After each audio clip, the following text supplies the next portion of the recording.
In this video, I'm going to show you how you can fix Roblox error code 403.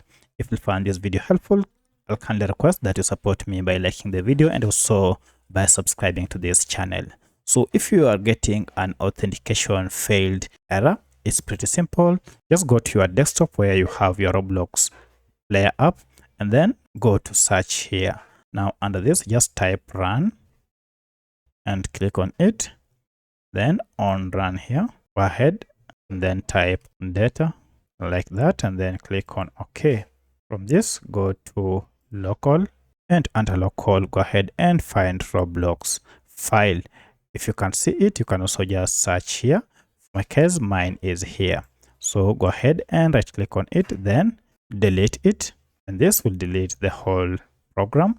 And once this has been deleted, now go to your Roblox account, go ahead and install Roblox again. And this should now be able to solve any issue with the Roblox error 403. So here you'll need to go ahead, download Roblox here. And now once you have downloaded, you should be able to have your program running smoothly. And also go ahead and uninstall any VPN that you might be running on your computer for this to work well.